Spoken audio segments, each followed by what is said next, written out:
నమస్తే, welcome to I news. నేను ఆశ. PhD scholar Rohit Vemula పేరు దేశవ్యాప్తంగా 10 ఏళ్ల క్రితం మారుమోగింది మనందరికీ తెలుసు. ఏదైతే హెచ్సియు అధికారుల వేధింపులు తాళలేక ఆయన 2016 జనవరిలో ఆత్మహత్య చేసుకున్నాడని చెప్పి ఆరోపణలు కూడా మనకు వినిపించాయి. ఆ తర్వాత దేశవ్యాప్తంగా రోహిత్ కు మద్దతుగా యూనివర్సిటీలో నిరసనలు జరిగాయి, ధర్నాలు, రాస్తారోకోలు కూడా జరిగాయి. ఈ నిరసనల్లో భాగంగా కాంగ్రెస్ నేత రాహుల్ హెచ్సియుకు వచ్చి విద్యార్థుల ఆందోళనకు సంఘీభావం కూడా పలికారు ఆనాడు.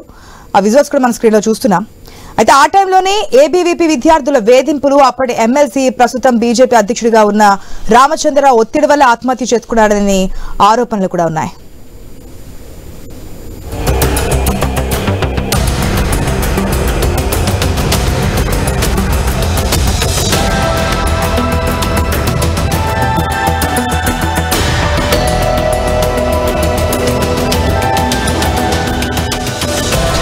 ఆఫ్టర్ 10 years ఇప్పుడు మళ్ళీ తాజాగా మరొకమారు పొలిటికల్ ఇష్యూగా మారింది. బీజేపీ తెలంగాణ చీఫ్ గా రామచంద్రరావు ఛార్జ్ తీసుకోవడం కీలకంగా మారింది.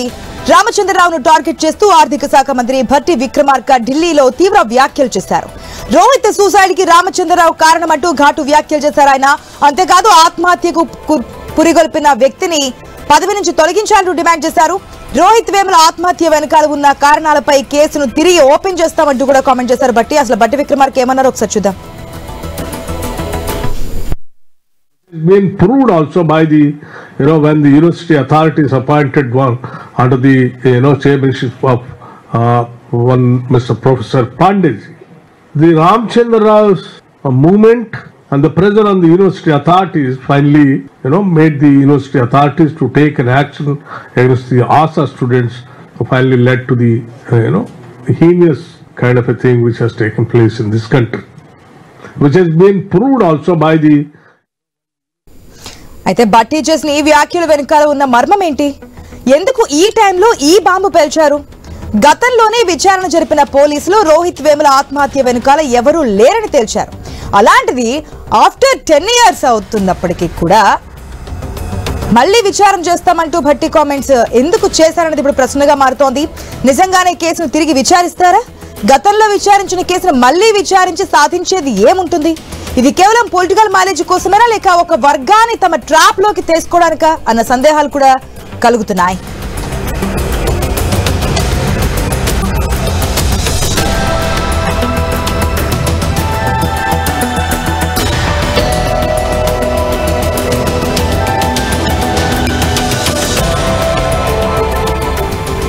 ఇలా ఇప్పుడు రోహిత్ ఇష్యూలో కాంగ్రెస్ వర్సెస్ బీజేపీగా తెలంగాణ పాలిటిక్స్ మారుతున్నాయి.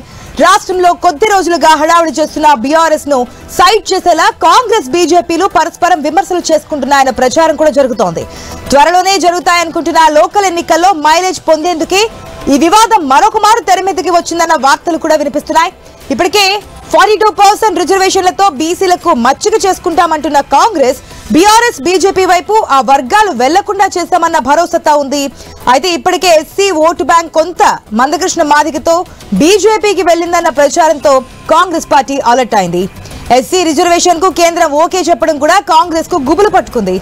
లోకల్ ఎన్నికల్లో ఎస్సీల ఓట్లు బీజేపీ ఖాతాలో పడకుండా చెక్ పెట్టాలన్న ఆలోచనతోనే భట్టి రోహిత్ ఇష్యూను తెర మీదకి తెచ్చారని ప్రచారం నడుస్తోంది.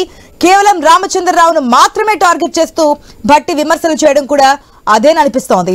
రోహిత్ చావును మరోమారు తెర మీదకి తీసుకురావడం, కేసును రీఓపెన్ చేస్తామని కామెంట్ చేయడంతో తెలంగాణ పాలిటిక్స్ రసోత్తరంగా సాగుతున్నాయి. త్వరలో జరిగే లోకల్ ఎన్నికలు కుల సమీకరణాల కేంద్రంగా సాగబోతుందా అన్న చర్చ కొనసాగుతోంది.